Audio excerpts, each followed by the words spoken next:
പിന്നെ ഞാൻ വളഞ്ഞ് മൂലയ്ക്ക് മാടക്കയുടെ മറവിൽ മറഞ്ഞു നിന്ന് കാറിന്റെ മുമ്പ് ചാടിയവരാണ് നിങ്ങളുടെ മിക്കവാറും നേതാക്കന്മാരെല്ലാം. അതിനെ ഞാൻ തെറ്റു പറയുന്നില്ല. ലോകത്തിലെ വിവിധ പ്രതിഷേധങ്ങളുടെ ചരിത്രം അറിയാത്തതുകൊണ്ടാണ് നിങ്ങൾ പറയുന്നത്. വൈറ്റ് ഹൗസിനുള്ളിൽ ഒറ്റയ്ക്ക് നിന്ന് ഷൂ എറിഞ്ഞ മാധ്യമ പ്രവർത്തകരുണ്ട്. സദ്ദാം ഹുസൈന്റെ വിചാരണയുമായി ബന്ധപ്പെട്ട് കറുത്ത തുണി ഒഴിച്ച് കാണിച്ചിട്ടുണ്ട്. അപ്പൊ പ്രതിഷേധങ്ങളുടെ ചരിത്രം നിങ്ങൾക്കറിയില്ല. ഒറ്റപ്പെട്ട മനുഷ്യരുടെ പ്രതിരോധത്തിന്റെ ചരിത്രം നിങ്ങൾക്ക് അറിയില്ല. നിങ്ങൾ വിചാരിച്ചിരിക്കുന്നത് കൊടിസുനിയും കിർമാണി മരേജും രജീഷും ഒക്കെ ചെയ്യുന്നത് പോലെ വടിവാളും വെട്ടോത്തിയുമായി നൂറുകണക്കിന് ഗുണ്ടകൾ വന്നു നിൽക്കുന്ന മസിൽ പവറിന്റെ സമരമേ നിങ്ങൾക്ക് അറിയത്തുള്ളൂ. നിങ്ങളുടെ കുറ്റമല്ല. കാരണം എന്താണെന്നറിയോ, നിങ്ങൾ പുതിയ കാലഘട്ടത്തിന്റെ SFIക്കാരും DYFIക്കാരുമാണ്. നിങ്ങൾക്ക് ഈ സമരചരിത്രത്തിനപ്പുറത്ത് മന്ത്രിമാരുടെ മന്ത്രിമന്ദിരങ്ങളിലെ അല്ലെങ്കിൽ അത്തരം പാദസേവയുടെ ചരിത്രമല്ലേ പുതിയ ആളുകൾക്ക് അറിയത്തുള്ളൂ. അപ്പൊ അതുകൊണ്ടാണ് ഒറ്റയ്ക്ക് നിന്ന് സമരം ചെയ്യുന്നവന്റെ ധീരത നിങ്ങൾക്ക് മനസ്സിലാക്കാൻ സാധിക്കാത്തത്. നൂറുകണക്കിന് പോലീസുകാർക്കിടയിലും നിങ്ങളുടെ കൊടിസുനിമാർക്കിടയിലും രണ്ട് ചെറുപ്പക്കാർ നിന്ന് കരിങ്കൊടിയുമായിട്ട് നിൽക്കുന്നെങ്കിൽ, അടി വാങ്ങാനും മരിക്കാനും തയ്യാറായി നിൽക്കുന്നുണ്ടെങ്കിൽ അവന്റെ ധീരത എന്താണെന്ന് മനസ്സിലാക്കണമെന്നുണ്ടെങ്കിൽ വസീഫെ, നിങ്ങളുടെ ആ വെള്ളക്കൊടിയും അതിനകത്തെ ആ ഉണക്ക നക്ഷത്രവും പോരാ. അതിനകത്ത് മനുഷ്യനെയും അല്ലെങ്കിൽ പ്രതിഷേധത്തെയും പ്രതിരോധത്തെയും മനസ്സിലാക്കാനുള്ള ഒരു ധൈര്യം വേണം.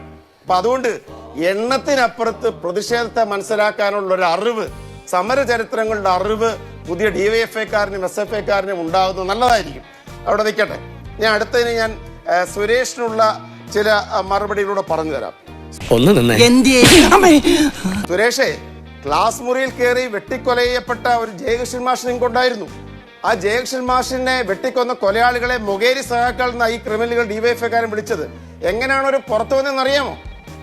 നിങ്ങൾ എത്ര കേസ് ഒത്തുതീർപ്പാക്കി മാർക്സിസ്റ്റ് പാർട്ടിയുമായിട്ട്? എന്താ ലാവ്ലിൻ കേസ് മാറി മാറി പൊക്കോണ്ടിരിക്കുന്നത്?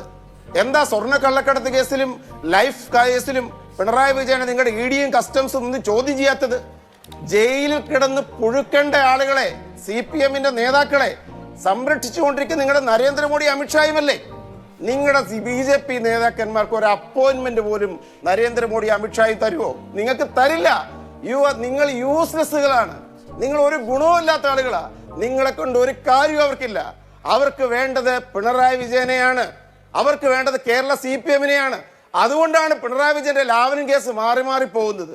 അതുകൊണ്ടാണ് സ്വർണ്ണ കള്ളക്കടത്ത് കേസിൽ സ്വപ്ന സുരേഷ് കസ്റ്റംസിന്റെ മുമ്പിൽ, പോലീസിന് മുമ്പിലും 164 സ്റ്റേറ്റ്മെന്റ് കൊടുത്തിട്ട് ഒരു ചോദ്യം ചെയ്യാൻ പോലും ED വിളിപ്പിക്കാത്തത്. അതുകൊണ്ടാണ് സുരേന്ദ്രന്റെ കുഴൽപ്പണ കേസ് ഒത്തുതീർപ്പാകുന്നത്. അതുകൊണ്ട് സുരേഷേ, ഉപദേശം ഞങ്ങളോട് വേണ്ട. പോയി വല്ല പണിയുണ്ടെങ്കിൽ ഒരു അപ്പോയിന്റ്മെന്റ് എങ്കിലും ഒന്ന് മേടി അമിത്ഷായോടൊക്കെ. എന്നിട്ട് പിണറായി വിജയനും CPMനും പാദസേവ ചെയ്യ്. കഴിഞ്ഞ നിയമസഭാ തെരഞ്ഞെടുപ്പ് ഉൾപ്പെടെ വോട്ട് മറിച്ച് കൊടുത്തല്ലോ കോൺഗ്രസിനെ തോൽപ്പിക്കാൻ.